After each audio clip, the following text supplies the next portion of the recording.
apresentar aí a Helena para quem não conhece, de alguma forma, né?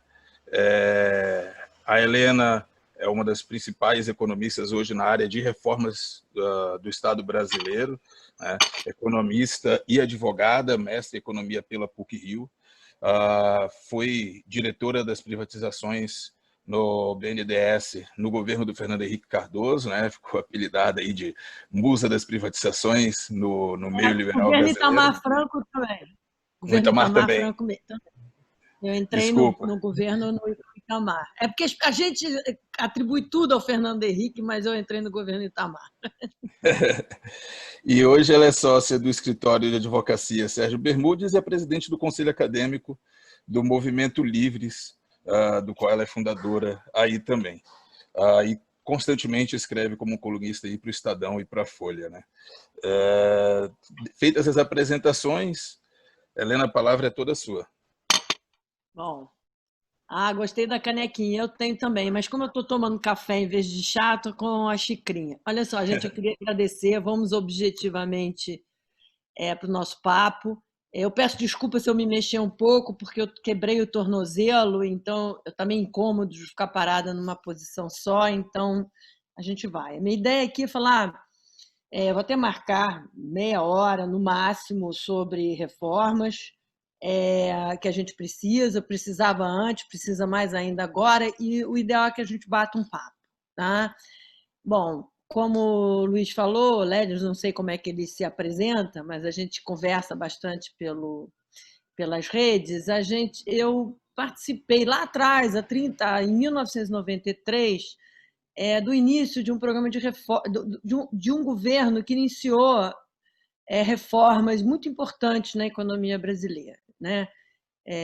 Foi lá naquele tempo, junto com o Real, que a gente começou, deu continuidade a alguma coisa que já tinha começado com Collor, Itamar continuou, Fernando Henrique ampliou. Que foram a abertura comercial, a privatização, transparência nas contas públicas, regras fiscais como a lei de responsabilidade fiscal, o impedimento de que bancos estaduais financiassem o Tesouro, o fim da conta movimento no Banco do Brasil, ao mesmo tempo em que se criou a base do Fundeb, onde foi criado a Bolsa Escola, o Vale Gás, também na área de saúde se incluiu o tratamento para as mulheres, os genéricos. Então, assim, eu sempre falo disso tudo, porque é para a gente lembrar que já houve algum momento no Brasil em que a gente conciliou reformas de cunho progressista com reformas de responsabilidade fiscal ao mesmo tempo. Para deixar claro que responsabilidade social e responsabilidade fiscal não são antagônicos. Pelo contrário, você não consegue dar sustentabilidade à reforma social se você não tiver responsabilidade fiscal. Ao longo desse tempo, as regras existem e foram sendo quebradas. Eu sugiro hoje 2 artigos muito interessantes na Folha de São Paulo, um do Aode Cunha, outro do Fernando Schiller, mostrando que o Brasil está nesse caos fiscal não é por falta de regra. Regra é o que não falta, gente. Né? Então, quando a gente pensa que reformas necessárias a gente precisa, acho que talvez a principal reforma seja a responsabilidade do judiciário no cumprimento das regras. Tá? Porque o primeiro a furar a lei de responsabilidade fiscal é o próprio judiciário. Ele consolida interpretações equivocadas dos tribunais estaduais de que é possível incorporar penduricalho. Como é que a gente saiu do teto constitucional? Né? Como é que a gente chegou aqui? Por que os salários do judiciário são mais altos na média do que todo o setor público? Então, assim, em primeiro lugar, as reformas elas têm que ser pensadas direito, serem bem feitas, mas a gente precisa, como sociedade civil, exigir que as reformas sejam respeitadas. Né? Isso é a primeira coisa. Dito isso, a gente está de volta aqui, muitos anos depois, a uma agenda que é muito parecida com uma agenda anterior, que é, depois do intervencionismo dos anos PT, que tivemos um retrocesso nas pautas modernizantes, a gente tem que voltar para as pautas modernizantes. Um pouco desfazer o que foi feito, quer dizer, refazer o que o PT desfez, e aí eu estou dizendo contratação de funcionários, por exemplo, só no MEC a Dilma contratou 100 mil funcionários e não teve nenhum impacto sobre qualidade, porque esses funcionários não têm critério de avaliação, que é o tema do dia. Desfazer, por exemplo, uma série de isenções, que a gente chama de gastos tributários, dando para uma indústria super protegida. Então, 2% do PIB a mais foi incluído em isenções pelo governo Dilma. Corrigir distorções que vêm muito antes do PT, que são distorções do próprio imposto de renda, né? Da regressividade. Então, as reformas são imensas para a gente fazer. Havia uma expectativa enorme que esse governo iria implementar tais reformas de partida, porque, afinal de contas, eu acho que eu não vi nenhuma campanha presidencial onde se falasse tão abertamente de reformas. E não foi só pelo candidato que venceu. A gente tinha Pércio Arida e Geraldo Alckmin, Gustavo Franco e João Amoedo, Zé Márcio Carvalho e Henrique Meirelles, que tinham basicamente as mesmas propostas: reforma administrativa, abertura comercial, privatização, responsabilidade fiscal, foco na educação, e que perderam a eleição para o Bolsonaro, que juntava uma outra agenda que não vem ao caso a gente discutir aqui, mas que tinha no Paulo Guedes um fiador de que as mesmas propostas que estavam sendo sugeridas pelos liberais desses outros candidatos seriam perseguidas, então, por aquele que se considerava o liberal dos liberais no Brasil e que se mostrou um total fiasco, uma discussão apenas de um liberal do liberal de plateia, de palestra, e que, na hora da implementação da política pública, não tem nem a força, não tem convicção, nem sabe como fazer a implementação de uma reforma. Então, a gente começa o ano de 2019 com uma enorme expectativa e ela vai se diluindo logo de cara. Primeiro, porque o Bolsonaro abraça a reeleição de partida. Então, um governo que começa a reeleição no seu primeiro mês, a gente sabe que não vai enfrentar grandes questões, né? Corporativas, clientelistas, de protecionismo, patrimonialistas, porque já está pensando na reeleição. Depois se imaginava que o ministro da Economia, ao juntar tantas pessoas, tantos ministérios em torno dele, tivesse já pronto um programa de governo que pudesse lidar com todas essas questões que a gente está conversando. Quando você coloca debaixo de si próprio política industrial, política de comércio exterior, política de emprego, reforma da Previdência, Tesouro, ainda cria uma secretaria de desestatização, ainda cria uma secretaria de desburocratização e reforma administrativa, o que se imaginava? Bom, enfim, teremos esse pacote de reformas. Não veio uma reforma da Previdência muito capenga, porque ficava com a ideia da capitalização, até que, finalmente, propostas mais ousadas, como aquela conduzida pelo Armínio, Paulo Tafner, Pedro Nery e o próprio Leonardo Rolim, que está no governo, foram oferecidas, foram retomadas as discussões do governo Temer, porque o Temer deixou a reforma da Previdência quase que na cara do gol, e a gente, então, enfim, tem a grande reforma, que é a reforma da Previdência. Na realidade, o que a gente tem no ano de 2019 é até a interrupção das reformas que o governo Temer conseguiu fazer através da sua equipe econômica.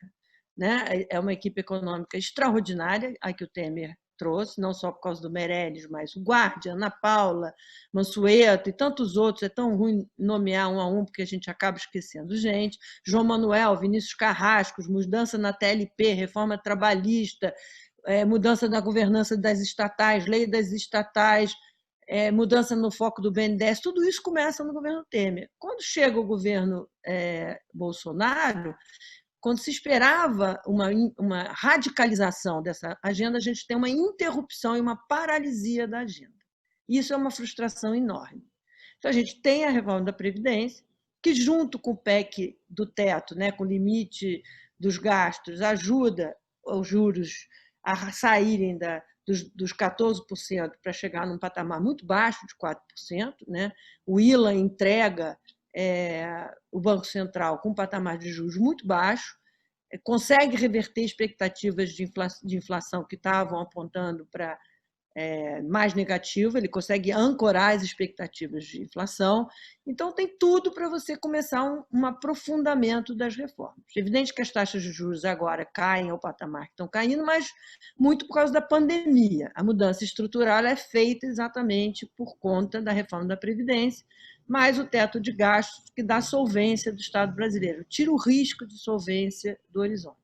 Então, o que a gente esperava? Eu, pelo menos, esperava. Né? Quer dizer, eu não esperava nada, porque eu conheço o ministro da Economia há muito tempo e eu nunca vi ele escrever nenhum artigo ou debater em nenhum momento implementação de políticas públicas. A única coisa que a gente conhece do ministro da Economia são palestras nos institutos liberais que ele participa e alguns artigos no Globo, onde ele cita, basicamente, os liberais da escola austríaca. Mas um programa de implementação com começo, meio e fim, ou qualquer artigo acadêmico que pudesse nos orientar, ele não tem. Então, a gente perdeu um espaço. Isso torna as reformas menos relevantes? A pandemia torna as reformas mais relevantes? Quer dizer, a pandemia ela torna as reformas ainda mais relevantes por conta do nível de endividamento que o setor público atingiu nesse ano excepcional de 2020. O problema é que vem um discurso agora que tem dificuldade, porque as pessoas estão preocupadas numa solução de curto prazo. O que eu vou fazer para retomar o crescimento da economia? Como eu vou fazer para dar continuidade a um projeto de transferência de renda? E, ao mesmo tempo, pensar em reforma. É difícil você passar de novo essa legitimidade das reformas, principalmente quando o governo Bolsonaro percebe que o melhor caminho para a reeleição é o caminho do populismo, é o caminho do nacional-desenvolvimentismo, é o caminho do gasta mais, do gasto é vida. Né? E, infelizmente, o ministro Guedes ele não se opõe a essa mudança da política em direção de volta ao nacional-desenvolvimentismo, porque o Guedes tem um projeto político, que é um projeto político do Bolsonaro. Então, se enganam as pessoas que acham que o Paulo Guedes está sendo fritado. O Paulo Guedes ele faz exatamente o que for necessário para o governo Bolsonaro sobreviver. Então, vamos às reformas. Vamos começar pela de hoje. A reforma administrativa era mais do que esperada, estava pronta para ser discutida e foi adiada. A gente tinha visto na reforma da Previdência que o Bolsonaro não é muito a favor de reformas, ele tem uma visão muito corporativa. Cada governo tem o seu corporativismo preferido. No governo PT você tinha o sindicalismo, o funcionário público, o Bolsonaro tem os militares e os policiais. Não muda nada. Você faz exceções na Previdência e já tira aquela ideia de que é tirar privilégios de todos, tratar todos da mesma maneira. Né? Você começa a questão discricionária. Né? O Guedes, em nenhum momento, se colocou contra isso. Agora temos a reforma administrativa. Essa reforma vem simplesmente para dizer que o governo, olha, eu não abandonei a ideia de uma reforma administrativa, mas ela tem impacto zero no curto prazo. Não só do ponto de vista fiscal, que é importante para reduzir despesas obrigatórias e abrir espaço no orçamento, seja para aumentar a transferência de renda, seja para investimentos públicos, ela tem impacto zero do ponto de vista fiscal.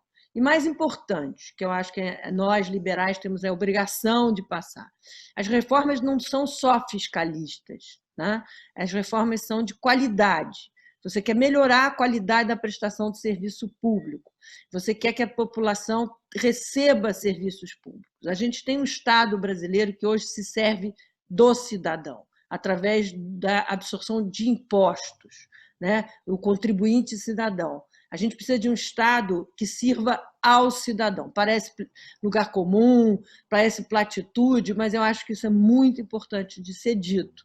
Então, a reforma administrativa ela tem também como grande objetivo poder prestar melhores serviços. A gente viu durante a pandemia a falência total do Estado onde o Estado era necessário. não tem condições de higiene básica, não tinha saneamento, o transporte público é falho. Então, assim, são tantas coisas que o ensino à distância, não há nenhum movimento do governo e dos estados para coordenar a volta às escolas.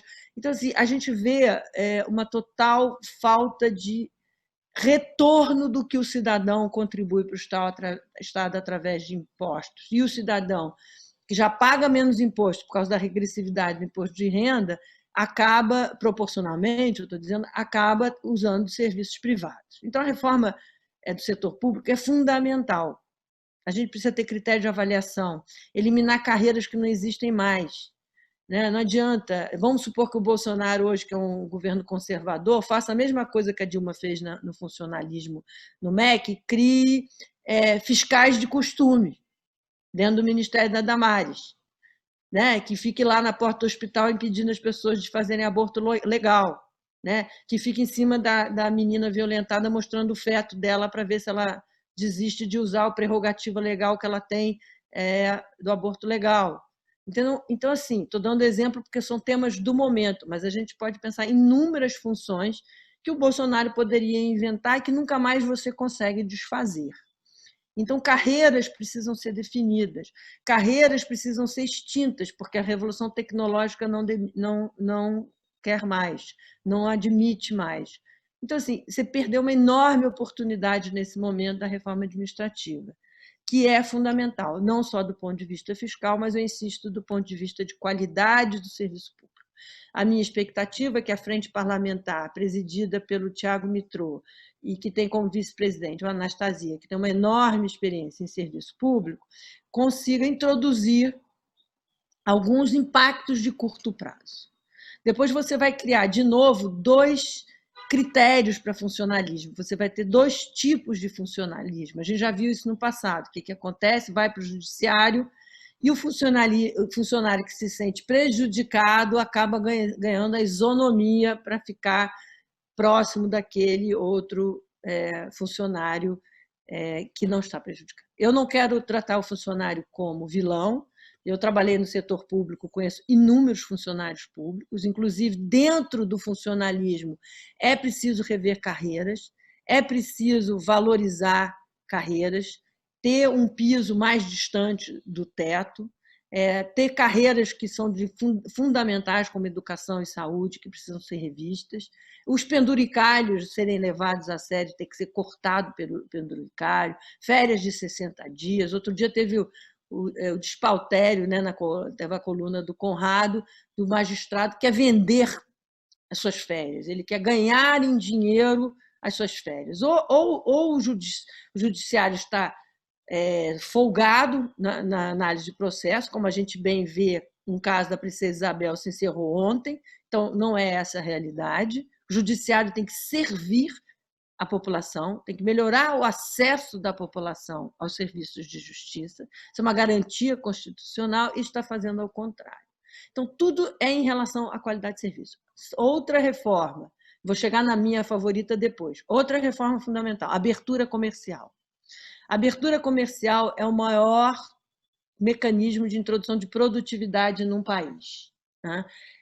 Foi nos anos 90, iniciado com Collor, continuado com Itamar e Fernando Henrique, nós tivemos o maior choque de produtividade na economia brasileira.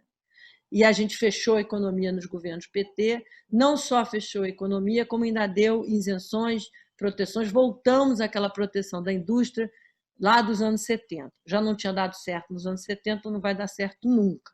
Quem é o prejudicado sobre isso? Novamente, o contribuinte, o cidadão brasileiro. Primeiro, porque seus impostos são utilizados de uma forma muito pouco transparente, 2% do PIB se aumentou a isenção, para proteger a indústria automobilística, para proteger a Zona Franca de Manaus, e não há nunca uma avaliação de política pública que diga, olha, os subsídios a essas áreas deram errado, nós vamos romper com esses subsídios. Então, fica o cidadão brasileiro submetido a um carro caríssimo, de péssima qualidade, por causa da eterna chantagem da questão de emprego na indústria automobilística. Olha, se há 10 anos atrás se tivesse começado a treinar os os trabalhadores de uma indústria que não tem mais competitividade para outras funções, nós estaríamos enfrentando a Revolução 4.0 melhor. Né? Então, abertura comercial é outro ponto fundamental que tem que ver. Aí as pessoas falam, mas agora com a pandemia o mundo se fechou. Não, a gente tem que abrir, a gente tem que trocar, a gente tem que usar open source. Imagina se a gente tivesse embarcado na ideia da reconversão industrial, de que a gente precisava produzir aparelho mecânico de respiração no Brasil. Não, a gente não precisa. Olha o exemplo da vacina, são trocas de informação. Outra questão, o Estado não precisa estar em tudo o tempo todo. A participação do setor privado em pesquisa e tecnologia é uma ótima exemplo do que aconteceu na pandemia. Então, a gente tem que ter mais abertura para parcerias público-privadas, a gente tem que ter abertura para entender que algumas indústrias estão obsoletas, a gente precisa treinar a mão de obra brasileira para requalificar. Né? E a pandemia, o que ela fez? Ela acelerou essa necessidade. O capital humano no Brasil precisa ser requalificado. Grande parte da diferença entre a produtividade do Brasil com os Estados Unidos vem da qualidade da mão de obra. A gente não vai conseguir dar o salto em renda per capita, em melhoria da população, em crescimento, se não tiver aumento de produtividade. E a produtividade, então, depende de abertura comercial e de uma melhor educação. E aí a gente vai, assim, talvez junto com o meio ambiente, um dos piores legados do governo Bolsonaro, que é o total abandono da ideia de uma educação de qualidade, seja nas universidades, né, seja na coordenação com os secretários de Estado e município para que as crianças das redes públicas não sejam ainda mais prejudicadas pela pandemia. Né? Então, isso não é nem reforma, isso significa gestão pública, é chegar e dar à criança a possibilidade dela estudar. Evidentemente que aquele mito que a pandemia atacava todos por iguais caiu por terra. De fato, a pandemia, o vírus ataca o rico, mas os efeitos sobre emprego, mães que têm que trabalhar, estudar com os filhos, prestação de serviços, vai todo novamente pelos suspeitos usuais, baixa renda e população negra. Né? Então, a gente não pode assistir isso de braço fechado. Aí vamos para a reforma da transferência. Então, a gente tem já a reforma administrativa, a abertura comercial, o choque educacional e agora a transferência de renda. Logo que começou a discussão sobre auxílio emergencial, passou pela minha cabeça que se fosse o momento da gente rever todos os benefícios sociais que são dados no Brasil. Que ninguém leve em consideração em gasto social os gastos com previdência. Né? Então, o Brasil transfere renda intergeracional da criança para o idoso. O Brasil é ineficiente na distribuição dos recursos públicos para combate à pobreza. Eu acho que o caso do abono salarial é muito simbólico. O abono salarial não é um instrumento de combate à pobreza ou de desigualdade. O abono salarial é um 14º salário. Né? E se você for olhar na distribuição de renda, ele não tem a função de redução de miséria absoluta. Tá? Então, assim, é preciso enfrentar esse tipo de discussão, mostrando quem, de fato, deve merecer uma renda básica universal. A distribuição de renda no Brasil é tão desigual que as pessoas todo mundo se acha pobre, mas uma pessoa que recebe R$3.000 por mês está lá entre os 20% mais ricos. Eu não tenho isso de cabeça, mas a gente pode usar, por exemplo, a maquininha que calcula a distribuição de renda lá do Nexo, que é muito interessante. Você bota o valor e você vê onde uma pessoa que ganha R$3.000 está, né, na pirâmide social brasileira. Né? Então, a gente precisa saber exatamente do que a gente quer. A gente quer uma transferência para combate à pobreza. Desigualdade vai para a igualdade de oportunidades. As duas coisas devem andar juntas. Nesse debate do combate à pobreza, eu não gosto da ideia da renda mínima universal. Aliás, o ministro Guedes está usando a ideia do imposto de renda negativo equivocado. O imposto de renda negativo não focaliza nada, né? É uma ideia de renda básica universal, exatamente porque o Estado não escolha onde vai atuar, né? O que a gente está falando é uma transferência de renda focalizada, ou através da ampliação da Bolsa Família, a revisão de transferências de rendas que mostram a relação custo-benefício em relação à diminuição de pobreza muito pequena. Então, está se falando de abono salarial, seguro-defeso, e a unificação em torno de um processo de transferência de renda onde você focalize na primeira infância, por exemplo. Né? Então, isso é um pouco diferente da renda básica universal. Eu gosto muito mais da focalização, né? nesse país. É evidente que o auxílio emergencial trouxe um resultado que todo mundo sabia. Se você transforma a Bolsa, se você aumenta em 6 vezes o valor da Bolsa Família, o impacto sobre pobreza é imediato em 3 meses. E aí o governo criou uma armadilha que é como vamos sair disso? Como nós vamos sair disso? Né? E como o governo acabou gastando 500 bilhões com a pandemia e não se preocupando com as metas fiscais, as pessoas passaram a achar, então não preciso de meta fiscal. Mas precisa de meta fiscal. Eu sou contra o fim do teto, eu acho que ele não dura muito tempo, mas o teto tem uma importância para mim. Eu não estou falando nem de trajetória de dívida, eu não estou falando nada disso. Eu estou falando que o teto, para mim, ele é importante porque coloca na sociedade a necessidade de discutir recursos escassos, qualidade de despesas.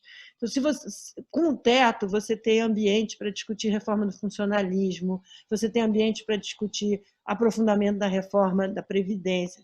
E aí discutir, você quer recursos para o Renda Família, para o Renda Brasil, então vamos discutir outras despesas.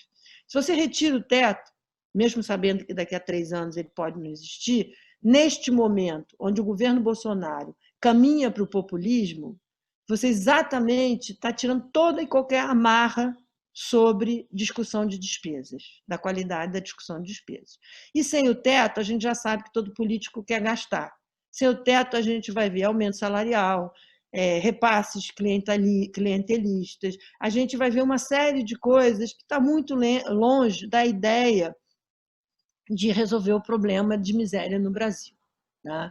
Então, esse é o meu problema. Então, a renda básica é muito importante. Eu acho que estudos estão. Eu não posso revelar ainda alguns estudos, eu estou participando de alguns que ainda não foram publicados, onde você tem a focalização. Primeira infância, juntar todos os programas que existem dentro do teto. Aí vamos para a questão tributária, que é a outra reforma. A questão tributária, pelo jeito, não vai sair. Você tinha uma proposta pronta no Congresso Nacional, tinha até apoio dos secretários de Fazenda para fazer o IVA. Não sei por que o governo resolveu fazer um dual, deixando os secretários de fora. Da mesma maneira, ele fez a reforma da Previdência e deixou os estados de fora. Quer dizer, nem essa coordenação a gente está conseguindo. E ficamos focalizados no CBS, que é a junção de PIS/COFINS, e com isso o ministro coloca essa fixação dele com desoneração e o CPMF. Né? Então, ele diz assim, vou colocar o CPMF para financiar a Renda Brasil. Ele, em nenhum momento, discute o fim das isenções. Ele diz que vai arrecadar 120 bilhões de CPMF, nós podemos cortar 300 bilhões em gastos tributários. Então, assim, a Zona Franca de Manaus leva uma bolsa de família por ano. Então, assim, não quer enfrentar esse conflito das corporações na sociedade, cede, junto com o Bolsonaro, ao lobby da indústria, ao lobby dos protecionistas, ao lobby do funcionalismo, e vamos para o CPMF, que é um imposto absolutamente regressivo, né? Ele incide em toda a cadeia, e o pobre o consumo dos insumos básicos vai pagar sobre toda a cadeia de insumos. Ele é ineficiente, né? no sentido de criar custos transacionais desnecessários, ele estimula a verticalização das atividades em vez da competição entre atividades, ele penaliza as exportações, ele é o pior imposto que existe. Chega a ser vergonhoso numa reforma tributária que se pretendia simplificadora do sistema tributário brasileiro, você vir com o imposto dele. E a questão da regressividade. As expectativas que a gente tinha era de você acabar, né, com os regimes especiais do imposto de renda, atacar a pejotização, atacar o simples, porque não adianta aumentar a alíquota do imposto de renda se você mantém o simples e a pejotização. Você pode botar a alíquota que você quiser, que as pessoas não vão pagar. Então, faltou essa reforma do imposto de renda para lidar com a regressividade. O fim das deduções de educação e saúde, o fim de regimes especiais, a taxação de dividendos com a redução do lucro da pessoa jurídica, uma série de questões. O imposto sobre herança, que é muito melhor do ponto de vista econômico de eficiência que o imposto sobre grandes fortunas. Então, na ausência disso, o que vem? Ideia ruim. Vem CPMF, para não ter que tocar em direitos e privilégios, e vem a taxação de grande fortuna, para não falar, já que a gente não está falando de imposto de renda. E, por fim, a última reforma, para a gente começar a conversar, que é a reforma do Estado. Essa, então, é um fiasco, né? Apesar de todas as promessas na nossa... só um minutinho que está acabando minha bateria, que eu tenho que ver o que está acontecendo aqui. Apesar de toda a promessa da gente fazer a privatização, né, 1 trilhão de privatização, 1 trilhão de venda de imóveis, que era tudo fictício, que esse número nunca existiu, nem nunca existirá, a gente tinha uma certa expectativa, né? Vamos privatizar alguma coisa, né? E o governo não privatiza nada. Nada. Faz uma venda de subsidiárias que é decidida pelas empresas e não pela Secretaria de Desestatização. Os recursos obtidos por essas vendas não chegam ao Tesouro, não tem impacto fiscal, eles ficam no caixa das empresas, talvez chegue no Tesouro só no pagamento de dividendos, e você não tem uma reforma do Estado. Nada do que foi feito mudou a posição do Estado da economia. A venda, por exemplo, da carteira do BNDES, 22 bilhões da Petrobras. A Petrobras continua estatal, não mudou nada na Petrobras. E estatal não funciona, porque por mais liberal que se diga o governo, você gosta de usar uma estatal. Quem não lembra o depoimento do Paulo Guedes na reunião do 22 de abril, dizendo que ele tinha que privatizar o Banco do Brasil, porque o Banco do Brasil não estava lhe servindo politicamente. Não era nem cobra nem tatu, então melhor privatizar, porque se eu pudesse usar politicamente, da maneira que o governo usa a Caixa Econômica, tudo bem ficar estatal. Então, por exemplo, um monopólio legal da Caixa Econômica. Isso foi dado pelo Ministério da Cidadania. Aí as pessoas perguntam, mas será que os bancos privados se interessariam em distribuir o auxílio emergencial? Pô, a gente não tem nem como saber, porque o monopólio legal da Caixa foi estabelecido sem sequer se perguntar se os bancos privados e as fintechs gostariam de estar atuando na área do aplicativo, do cadastramento, do auxílio emergencial. Você é obrigado a abrir uma conta na Caixa Econômica. Aí vem a Caixa depois assim, conseguimos, na pandemia, ampliar nossa participação na área digital. Conseguiu, lógico, monopólio legal. Não sei como é que o CAD deixa uma coisa dessa acontecer. Então, então assim, a estatal, quando você consegue usar ela é boa, seja liberal, né, liberal de farsa, como esse governo, e seja intervencionista. Então, se precisa uma reforma. Então, o que o governo está falando agora? Eles estão seguindo uma ideia que eu tinha dado ao Salim lá em fevereiro do ano passado, em janeiro do ano passado, que é botar todas as empresas estatais dentro de um programa de privatização, seguindo o artigo 173 da Constituição, onde a presença do Estado na economia já estou acabando, é uma exceção e não regra. E aí você verificava, então, nesse conjunto de estatais, se colocaria isso através de um projeto de lei, e nos conjuntos de estatais, qual atende o artigo 173, o que seja imperativa segurança nacional, e cumpre um objetivo público muito bem definido em lei. Vamos chamar a atenção que o objetivo público muito bem definido em lei não é subjetividade de setor estratégico, porque o petróleo pode ser setor estratégico há 50 anos atrás, não é mais hoje, né? Banco público não é estratégico, pode ser estratégico para o Bolsonaro usar o auxílio emergencial para ele ganhar, cacifar eleitoralmente, mas não é estratégico para a população brasileira, tá? Então, várias dessas empresas não têm. Também não sei se construir fragata é imperativo à segurança nacional. No entanto, a Ingepron já levou quase 10 bilhões de capitalização por fora do teto. Então, para fazer uma discussão real sobre o papel do Estado na economia. Aparentemente, o Guedes está usando essa ideia e terá 3 anos para rever todas as empresas que deverão permanecer estatal.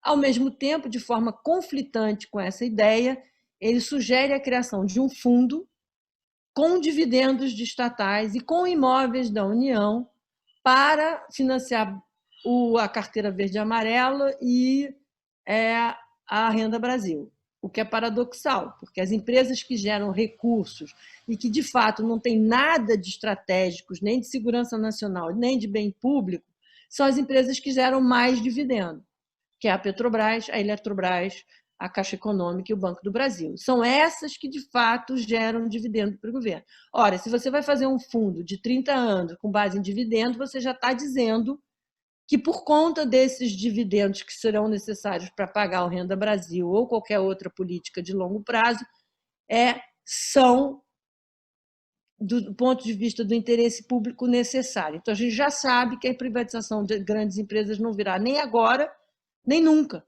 porque não só ele impede a privatização nesse momento, como o nosso ministro supostamente liberal amarra a privatização das 4 grandes para sempre, né?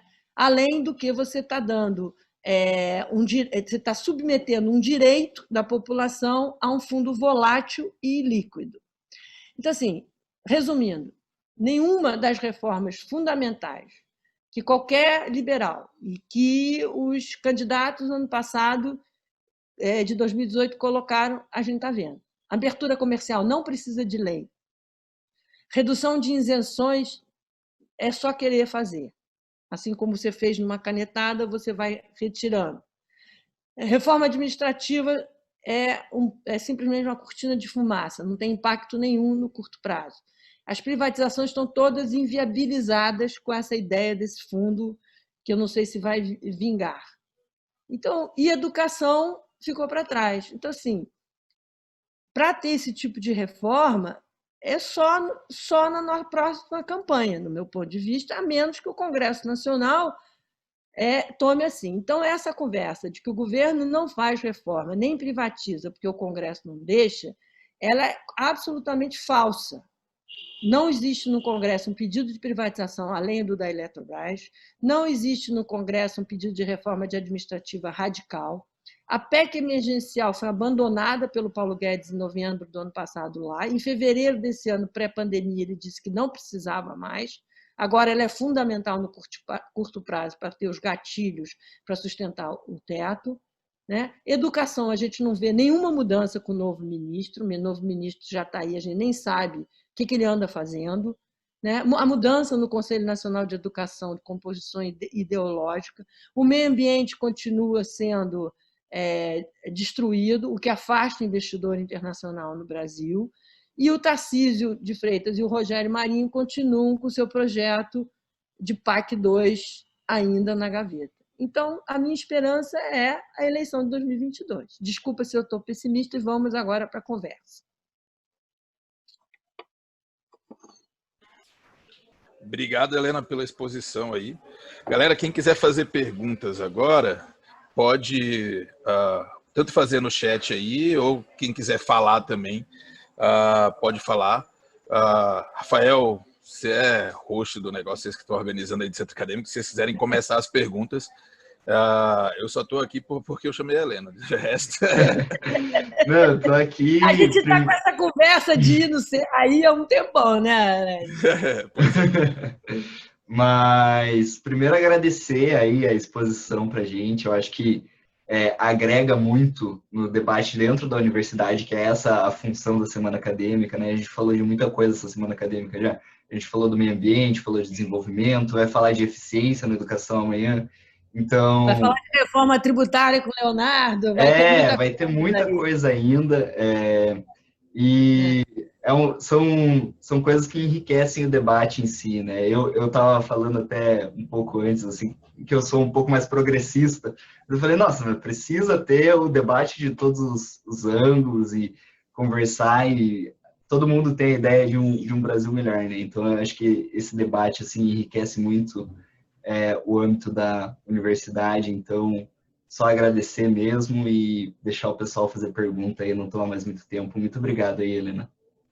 Nada. Não, estou aqui para isso. Eu também sou progressista, viu? No sentido correto, para mim, no sentido correto da palavra. Uma coisa é ser progressista, outra coisa é ser intervencionista, outra coisa é ser dirigista. Tá? Você sabe que a cor do Livres é roxa por causa disso. Não sei se vocês sabem por que a cor do Livres é roxa? Alguém tem curiosidade de saber? A cor do Livres é roxa porque é uma ideia de juntar a pauta progressista que foi aprisionada pela esquerda, né, do ponto de vista da cor vermelha, com a pauta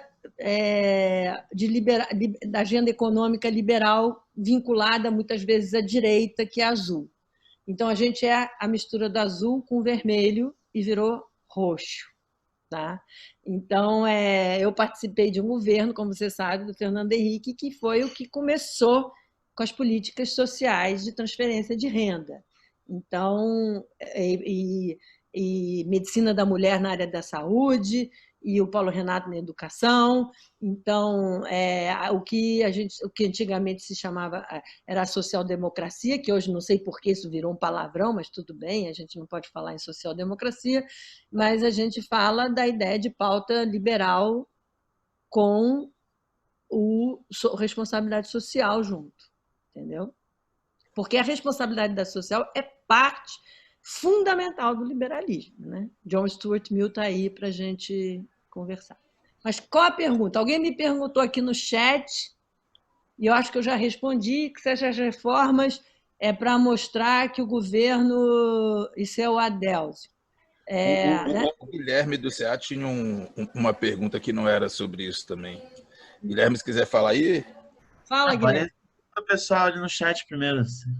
Não, no chat eu já respondi, que eu acho que as reformas que vieram hoje, por exemplo, não são reformas que têm impacto imediato e não enfrentam as resistências corporativas e clientelistas, não. Elas são feitas para dizer, o Bolsonaro não é... O Paulo Guedes não está tão por baixo assim como a gente imagina. O Paulo Guedes não está por baixo, ele faz o que o Bolsonaro quer que faça, nunca está por baixo. Ele é parte do governo, ideologicamente parte do núcleo duro ideológico do governo. Então, assim, acho que eu já respondi. Vamos para outra, então. Pode abrir o microfone do Gustavo ali, que ele tem uma pergunta. Eu vou abrir o microfone dele aqui só um pouquinho. Quem for fazer pergunta, bota o vídeo para eu saber com quem eu estou falando. Hein, Gustavo? Opa, boa tarde. O microfone está funcionando bem? Tá, mas eu queria ver sua cara. É uma pena, porque eu não tenho webcam no meu computador. Então tá bom, então deixa. A minha última quebrou, senão eu abria. Então tá Mas bom. eu tenho uma pergunta do pouco que eu consegui entender, né? Porque tenho 18 anos, eu meio que caí de paraquedas no curso, sabe? Então eu não tenho muito conhecimento prévio. E do pouco que eu consegui entender, você falou ali de um ponto, acho que na abertura do comércio, sobre deixa eu ver se eu consigo encontrar a palavra, um negócio de a galera começar a ficar mais protecionista, certo? E essa necessidade de querer abrir, porque no primeiro dia das palestras teve o professor Eduardo Saldanha, ele falou sobre esse comércio internacional em tempos de pandemia, ele explicou um pouco a dinâmica da OMC e como normalmente os países usam do artigo 20 para conseguir protecionismo e como a redução geral na indústria vai ter essa tendência de se tornar mais protecionista, de querer fechar o comércio. Então eu queria saber, na sua opinião de especialista, como a gente pode conseguir ganhar abrindo o nosso comércio, indo contra a maré nesse tempo de pandemia? Olha, em primeiro lugar, essa tendência da discussão protecionista ela vinha um pouco antes da pandemia. Se você notar os projetos de Bolsonaro, Trump, Ernesto Araújo, Orbán, etc., tem uma relação contra a globalização, tá? Em primeiro lugar. Então, ela começa já na crise de 2008, ela começa com a questão da ampliação da presença de empregos dos asiáticos que fizeram o choque de educação, começa com a crise contra a imigração. Então, você tem uma ideia a favor do Estado Nacional e fechamento de fronteiras antes do comércio. Então, acho que é bom a gente ter isso na cabeça. E vem na pandemia, essa discussão começa a ficar maior ainda. Lembra que começa a ter sequestro de avião, pegar as vacinas e etc., que isso é completamente ilegal. A questão é a seguinte, o Brasil ele precisa participar do comércio internacional. O Brasil não tem o que proteger tecnologia fundamental, não tem o 5G, não tem uma tecnologia. O Brasil precisa participar da qualidade das coisas que estão sendo desenvolvidas no comércio internacional. Ele precisa ficar equidistante da briga dos Estados Unidos com a China. A gente vai fechar por quê? O que a gente produz de qualidade no Brasil? Como é que a gente... Por isso que eu dei exemplo. Imagina se a gente tivesse utilizado... Eu vou tomar meu cafezinho enquanto falo com vocês. Imagina se a gente tivesse utilizado, fechado para fazer reconversão industrial, quer dizer, usar equipamentos de saúde de saúde que hoje não é preciso mais. Muito melhor você ficar aberto e poder ter acesso à tecnologia, à vacina, a equipamentos, a mudanças que você tem se você ficar fechado. Então, a gente usufrui. A gente não vai entrar na briga dos grandes. Não é isso que a gente está falando.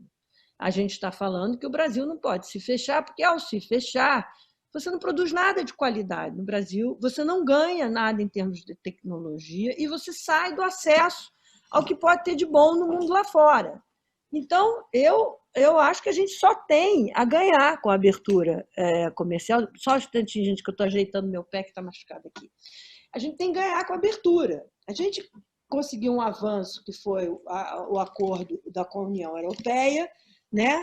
E a gente tentou entrar na OCDE, mas o governo Bolsonaro botou tudo a perder. A gente tem a ganhar com esse tipo de coisa. Então, eu acho que a gente tem que combater o protecionismo dos outros e não nos fechar. A gente não é dono de nenhum segredo que, ao nos fechar, vai nos proteger. Não, vai só piorar a qualidade de vida da população brasileira. Certo, foi bem esclarecedor. Deu uma nova visão ainda. Você ainda foi mais para trás da pandemia, não tinha nem me tocado disso. Muito obrigado. Essa ideia do protecionismo, na realidade, ela vem antes, né? Vem do combate à globalização, aos movimentos migratórios, à criação do Estado Nacional. Tudo isso está junto, né? Certo, certíssimo. Muito obrigado. Nada, obrigado pela pergunta. Agora é o Matheus, né, que vai falar? Cadê? Só um pouquinho, deixa eu desmutar ele aqui. Opa, Oi, Helena, tudo bem? Tudo. Você Helena, também tem webcam também? não tô aparecendo, não? Deixa eu ver você. Esse aqui, ó. ele tá aparecendo sim, tá aparecendo aqui para mim. Apareceu. Oi, Matheus. Então, Helena, assim, num cenário de abertura maior do Brasil, né, e a gente dá mais espaço para o capital estrangeiro, qual você acha que seria o papel do BNDES em aumentar a nossa produtividade do capital nacional? Você acha que o BNDES ainda tem um papel importante ou, na verdade, seria só a competitividade rolando solta? Eu já vi que essa turma é bem intervencionista, né? Eu vou dizer uma coisa para você radical, Matheus. Para mim, tanto faz se o capital é nacional ou estrangeiro. Eu quero que tenha bens produzidos no Brasil de qualidade. Eu quero que os monopólios sejam controlados, que a competição seja justa, leal e legal. Eu quero que meus impostos deem de volta para mim serviços e produtos de qualidade. Se isso vai ser feito com produto, com capital nacional, se vai fazer com capital estrangeiro, eu não sei. Não me incomoda nem um pouco a desindustrialização que o Brasil sofreu nos últimos anos. Isso não me incomoda. O que me incomoda é que não se colocou coisas que a gente tem vantagem nesse lugar, que seria, por exemplo, a gente vê a Austrália, a gente vê a Coreia, a gente vê vários lugares. Que avançou? Avançou com tecnologia, outros avançaram com produção local, o Brasil avançou no agronegócio, mas o que não dá é você ter reserva. Toda vez que você introduz reserva de capital, acaba protegendo a indústria e encarecendo os produtos. Então, se você faz assim, reserva de capital nacional no pré-sal, você está dando uma vantagem para uma indústria nacional que talvez produza plataformas de pior qualidade, entendeu? E encareça seu serviço. E para melhorar o capital nacional, e aí eu digo capital não financeiro só, mas o capital físico, né? A capacidade de trazer bens de capital de qualidade, nada melhor do que a competição. Né? Nada melhor do que a competição. Se você ficar protegendo a vida inteira, essas pessoas não têm parâmetro. Então, olha o carro brasileiro. Olha o carro brasileiro. Tá? O carro brasileiro é um dos piores. O Brasil não consegue exportar o carro para ninguém, só para a Argentina. E nossa pauta de exportação entrou em crise quando a Argentina entrou em crise. A gente não tem nem assim, a gente não tem motores verdes como exigência, o airbag demorou para entrar no Brasil, tudo diferente. Por exemplo, eu fui para Tóquio, né, uns anos atrás a trabalho. Você não ouve barulho de carro na rua. Não tem barulho. Você tem carro japonês produzido no Brasil com outro critério. Vocês viram aquele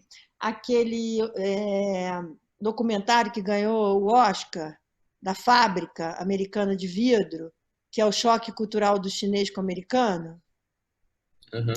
É muito interessante aquilo, porque nenhum dos dois está certo, né? Que a gente está olhando. Então, a gente precisa encontrar um caminho da produtividade e do respeito, né? E da qualidade. Então, eu acho aquele documentário excelente para essa discussão de cultura, de qualidade, de produtividade. Também não pode chegar e o chinês entrar lá na fábrica e não respeitar direitos trabalhistas e reduzir a qualidade porque para ele é menos relevante, como também não pode deixar um sindicato dominar sem produtividade. Então, a gente tem que achar um meio termo. E eu acho que a abertura ajuda a isso. Você poderia ter uma indústria de bens de capital muito melhor no Brasil se ela competisse mais. Esse que é o meu ponto. Né?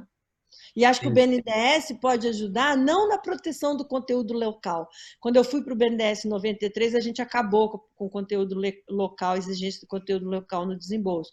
O BNDES pode ajudar no desenvolvimento de indústrias de bem capital modernas no Brasil, e não através da proteção. Tá? Obrigado. Agora é o Marcos Venceslau. O Guilherme estava antes ali, ele falou que era o próximo. Então vamos ver o Guilherme. Opa! Oi, Helena, tudo bom? Tudo bom? Estou te vendo aí. Prazer, obrigado pela apresentação, foi bastante esclarecedora. Eu queria que você comentasse um pouquinho mais sobre o que você falou dos impostos sobre grandes fortunas, em comparação com o imposto sobre herança. E não tendo o imposto sobre herança, o imposto sobre grandes fortunas continua irrelevante para você? Olha, eu acho que antes da gente chegar no imposto sobre grandes fortunas, a gente tem uma série de reformas no imposto de renda que você tem que fazer. Né? Ir direto para o imposto de grandes fortunas é preguiçoso, é feito incluir o CPMF, entendeu? Só que o grandes fortunas tem um apelo social maior, tem uma bandeira social. Né? Nos lugares... Há controvérsias estatísticas, mas, em geral, nos lugares onde ele foi imposto, a capacidade arrecadatória dele é pequena, e em lugares onde o fluxo de capital é livre, você acabou tendo uma fuga de capitais em alguns lugares. É óbvio que nem todo mundo é Gerard Depardieu para sair da França e ir para Moscou, mas esse é o exemplo. Mas você conhece vários exemplos, você vê várias pessoas que vão para fazer administração tributária, né, em lugares onde grandes fortunas não são taxadas. Tá? Então, ele tem um apelo social, mas ele não tem uma questão arrecadatória que eu acho importante. Então, a gente tem, assim, muito antes de chegar na grande fortuna, e para pegar os mais ricos e tornar a regressividade menor, a gente tem que mudar os buracos do imposto de renda. Tá?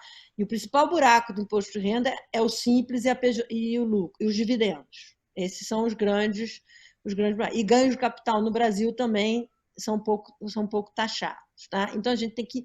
Esse conjunto de questões que precisam ser colocadas. Tem também uma discussão que no Brasil, por exemplo, você não taxa dividendos porque você já taxa a pessoa jurídica muito mais que no resto do mundo. Tá? Então, para você taxar dividendos, você tem que harmonizar isso, fazer uma transição, porque senão você vai taxar mais ainda, mais do que... E aí desincentiva investimento. Por exemplo, você tem dentro dos Estados Unidos movimentos migratórios por causa da taxação do capital. Nova York vis-à-vis Flórida. Então, você está tendo um movimento migratório porque as pessoas vão atrás de um lugar onde você não pague tanto imposto na pessoa jurídica, etc. Então, em primeiro lugar, a gente tem...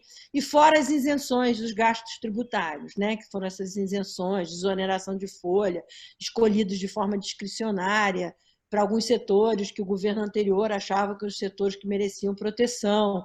A questão da proteção ainda é essa. A proteção no Brasil é feita de forma discricionária. Você escolhe o setor que será protegido. Né? Então, tem sempre alguém que vai ganhar. Né?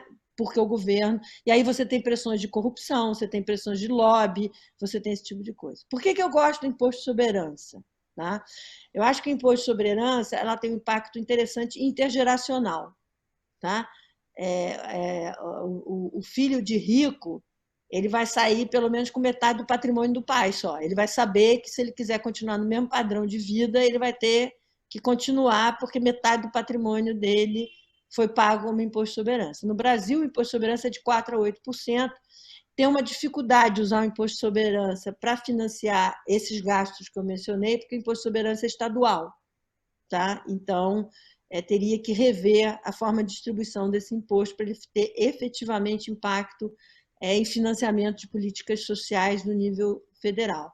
A outra coisa que eu gosto do imposto sobre herança é a possibilidade de você antecipar o pagamento de imposto em vida. Tá? E aí você tem os fundos que eles chamam Heritage Fund, por exemplo, que você deposita previamente num fundo e você tem alguns... E você pode fazer filantropia, tá? Em vida com esses recursos. Tá?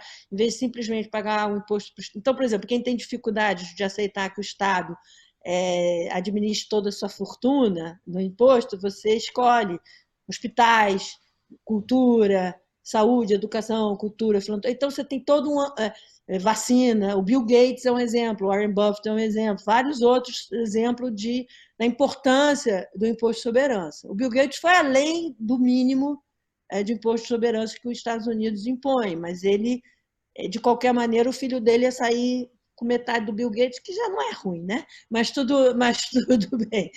Então, eu gosto do imposto sobre herança, que ele não tem a noção de um caráter punitivo, como grande fortuna tem. Tá? É como se você dissesse, o cara é rico e eu preciso tirar o dinheiro dele. Às vezes o cara foi rico, é um self-made man, é um empreendedor, ele tem todo o mérito de ter chegado na fortuna que ele chegou. Tá? E eu não preciso ter esse caráter punitivo. Eu acho que o imposto sobre herança tem um caráter de garantia de produtividade intertemporal. Eu sou meio maníaca com produtividade. Entendeu? Então, e tem essa questão arrecadatória. Agora, é óbvio que se o governo não vier com nenhuma proposta que tire a regressividade do imposto de renda, vai ganhar uma bandeira que talvez não tenha impacto nem sobre distribuição de renda tão grande, porque você vai acabar taxando os super ricos, que é a proposta do Piketty e dos outros, é o super rico, né? E você não tira a regressividade. Por exemplo, é muito difícil explicar para as pessoas que a dedução de saúde e educação do imposto de renda é regressivo. Por causa da distribuição de renda brasileira, as pessoas acham que é pobre a classe média que usa escola pública, privada e seguro privado e tem a dedução. Não, quem consegue pagar escola privada e seguro privado, para termos brasileiros, não é pobre. Tá? E ele está tirando recursos que poderiam ir de transferência de renda. Então, é muito papo, muita conversa e muita explicação para que vocês entendam esse tipo de coisa. Então, eu gosto do imposto sobre herança, por esses motivos. A gente tem 10 minutos até a próxima apresentação começar, e ainda tem o Tiago e o Marcos para falar aqui. Daí, Então, se você conseguir ser um pouquinho mais breve, para a gente conseguir fechar aqui certinho e todo mundo conseguir ser respondido. Então tá, eu vou fazer respostas curtas agora. Tiago, é o próximo? Isso sou eu, deixa eu ligar o vídeo aqui. Ótimo. Oi, Tiago. Bom, boa tarde, Helena.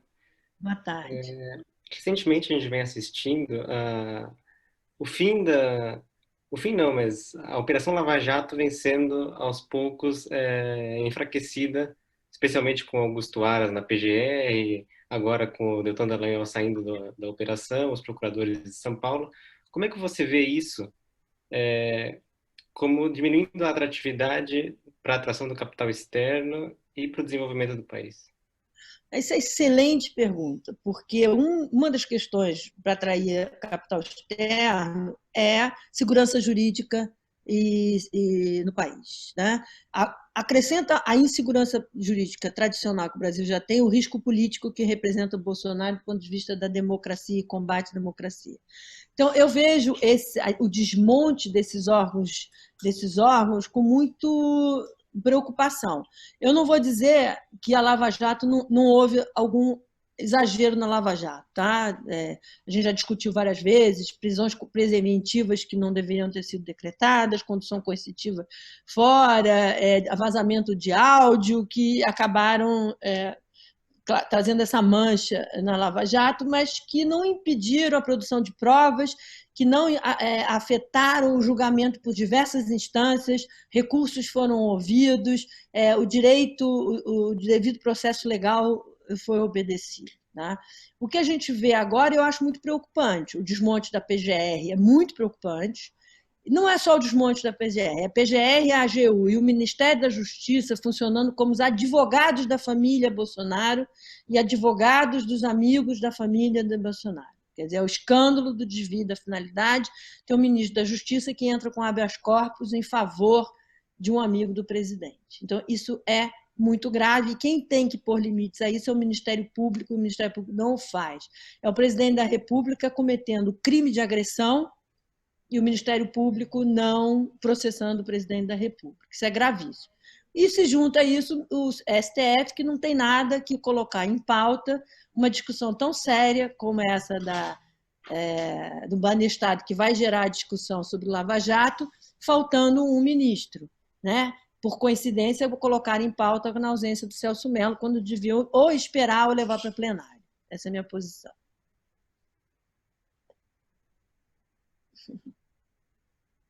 Falta um? Eu estou tentando ir rapidinho. Não, só estava esperando para ver se o Thiago confirmava ali, mas ele desligou ali, deve estar tudo certo. Vou pedir para o Marcos desmutar aqui, daí já vai tocando. Tá.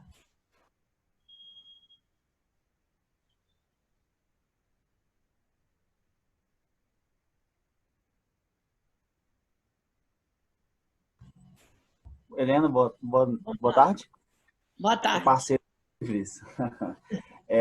Eu sou aqui de Minas. Deixa eu falar, Helena, a questão, igual a Dilma Rousseff, ela tentou melhorar essa coisa de produtividade com subsídio, né? Então a gente tem na casa de 400 bilhões de subsídios aí. Nós, com essa produtividade pífia da gente, Roberto Campos já falava isso em 90 e todo um monte de gente falava disso. Como é que você vê, se a gente começar a tirar esse subsídio das empresas, o que vai acontecer com a indústria e com a indústria brasileira e com essa coisa do comércio que é muito subsidiado, por exemplo? Você tem ideia do que pode acontecer se a gente tirar de uma vez só? Ou como é que pode ser isso? Se é igual a primeiro, você tem um equívoco total de achar que subsídio aumenta a produtividade. É o contrário. Exatamente. Subsídio não aumenta a produtividade. Subsídio deixa uma indústria ineficiente, que não sai da adolescência, sobreviver quando não deveria nem estar sobrevivendo. Né? Então, você tem que tirar os subsídios. Subsídios é um impedimento para o aumento da produtividade. Tá? Essa é a primeira coisa. Alguma parte de isenção que poderia ter sido tirada, o governo Temer tirou. A gente precisa aprofundar isso na reforma tributária, de qualquer maneira. Eu acho assim, essa história de que não dá para tirar de repente, a gente acaba indo em transições infinitas, né? Que não se encerram nunca. Eu acho exatamente, se você tem subsídio demais, até a Organização Mundial do Comércio é contra, né? Mas vários países usam o subsídio também, e aí a Organização Mundial do Comércio decide.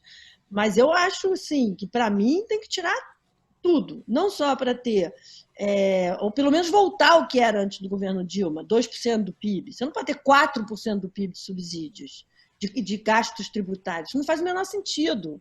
Né? E qual foi o impacto disso, que é o mais importante? Toda política pública tem que ter avaliação. Não teve nenhum aumento da formação bruta de capital no Brasil, não teve nenhum aumento dos indicadores de produtividade. Ou seja, é uma política que tem que ser retirada. Ela não funcionou. Então, ela não serve para o Brasil melhorar a sua competitividade. Eu estou respondendo tudo rápido, hein, gente? Beleza. Obrigado, Helena, realmente. Como não tem mais nenhuma pergunta, e a gente já está finalizando, eu queria fazer uma última pergunta para poder encerrar, Helena. Fala. Mais menos técnica essa, mas ainda assim numa visão um pouco do que você colocou. No começo você falou bastante da questão de como o Paulo Palestrinha era liberal de fachada, e esse governo, essa questão do liberal de fachada, né? Mas querendo ou não, para o senso comum e para a população em geral, esse governo ficou taxado como o representante do que é o liberalismo no Brasil, né?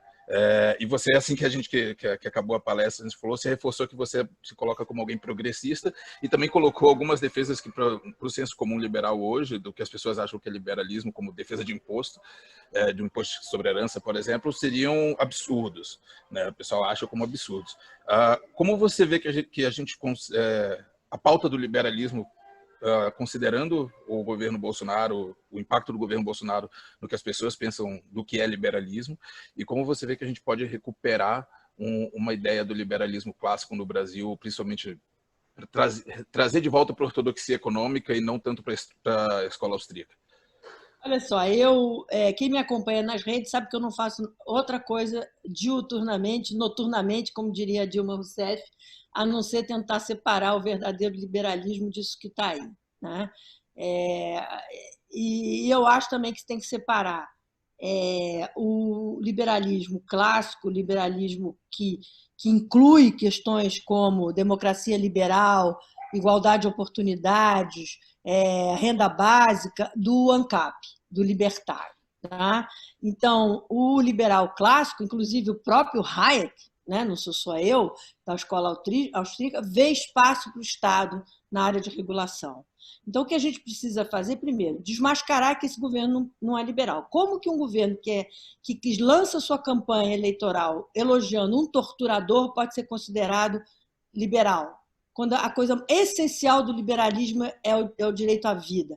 Esses caras batem no peito para dizer que tem que portar arma, porque portar arma é um direito natural, mas acham que um cara que defende torturador é liberal também? Pelo amor de Deus, entendeu? Que direito à vida é esse? Que relatividade é essa? Né? Como pode ser liberal uma pessoa que ataca a independência dos poderes?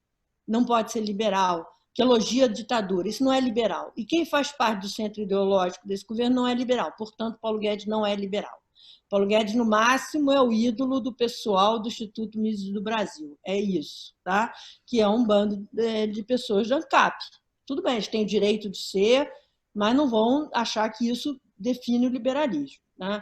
Quando eu falo progressismo, e as pessoas me chamam de liberal de fachada, eu estou falando das questões sociais fundamentais. Quer dizer, um liberal de verdade respeita questões do meio ambiente, diversidade, identidade de gênero, inclusão social, igualdade de oportunidades, e se preocupa com desigualdade, e não fica falando de meritocracia sem pensar nas questões de herança da desigualdade, da pessoa que já começa na vida em desigualdade. Ninguém está falando que o governo tem que intervir nas diferenças, nas desigualdades de opção. A gente está falando na intervenção de desigualdades que a pessoa não tem culpa. Da casa que nasceu, do pai iletrado, do ambiente de violência. A pessoa não pode ter determinado seu futuro na vida por isso. Cabe ao governo criar condições para que ele saia dessa armadilha. Então, eu não tenho dúvida, lendo os liberais clássicos, de que isso que eu estou defendendo é liberalismo. É liberalismo. Você pode pegar o Adam Smith, você pode pegar o John Stuart Mill, você pode pegar o Milton Friedman na renda mínima, você pode pegar uma série de coisas. Óbvio que você tem nuances, mas nenhum deles exclui a ideia de imposto completamente, exclui a ideia de regulação de externalidades, né? Seria, assim, não entender o que significa o funcionamento da economia. Você não pode passar a assistir de braços cruzados falhas de mercado que prejudica a competição. Então, a gente tem que fazer, pessoas como eu, como você, Lelis, continuar na batalha e continuar dizendo que o Paulo Guedes é o liberal que desmoralizou o liberalismo. Ou seja, Paulo Guedes não é liberal.